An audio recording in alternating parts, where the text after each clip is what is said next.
नमस्कार, आप देख रहे हैं टीएफटी इंडिया। मैं हूं आपके साथ लकी कुमारी। अधिकारी कहते हैं कि स्टेटमेंट चेंज कराइए। संसद में ईडी सीबीआई पर महुआ मोइत्रा ने घेरा निशिकांत का पलटवार। पश्चिम बंगाल के कृष्णानगर से तृणमूल कांग्रेस के सांसद महुआ मोइत्रा ने बजट पर सरकार को घेरा। संसद में वित्त विधेयक पर चर्चा के दौरान महुआ मोइत्रा ने किसान से लेकर युवा तक वित्त मंत्री के बजट संबोधन में फोकस एरिया को लेकर संसद में सवाल उठाए और कहा कि सीबीआई ईडी के बजट में भी कटौती की गई है।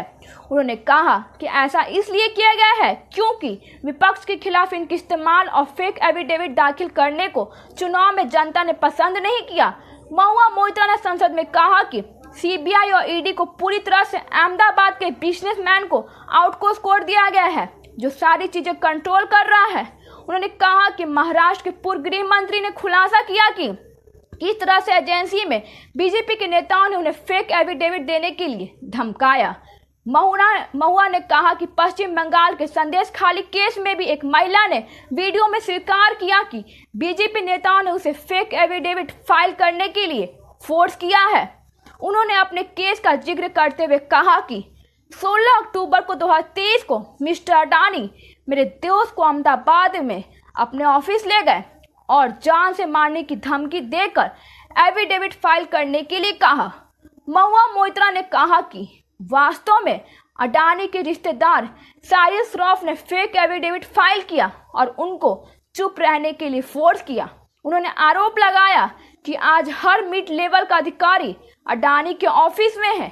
सीबीआई के मिड लेवल के अधिकारी कॉल करते हैं और कहते हैं कि 161 का स्टेटमेंट चेंज कराइए, सर को बुलाइए और मैडम के खिलाफ स्टेटमेंट दीजिए।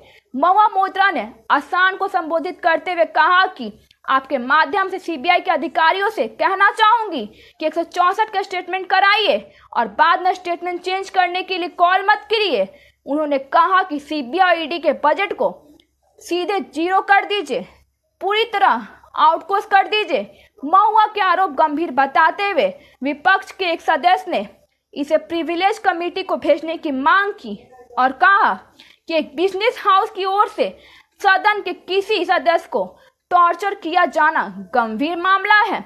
इस पर झारखंड के गोड्डा से बीजेपी के सांसद निशिकांत दुबे खड़े हुए और कहा कि ये जिस केस का जिक्र कर रही हैं वो लोकपाल पर मेरा केस है। मैंने कंप्लेन किया है कि उन्होंने कहा कि वो मामला सब जुडिस है और सीबीआई और ईडी उसकी जांच कर रही है। निशिकांत दुबे ने कहा कि दर्शन हीरानंदानी को यदि हिम्मत है जिसकी यह बात कर रही हैं तो सीबीआई उसको बुला रही है, वो आ क्यों नहीं रही हैं। धन्यवाद। आगे की जानकारी के लिए देखते रहिए टीएफटी इंडिया।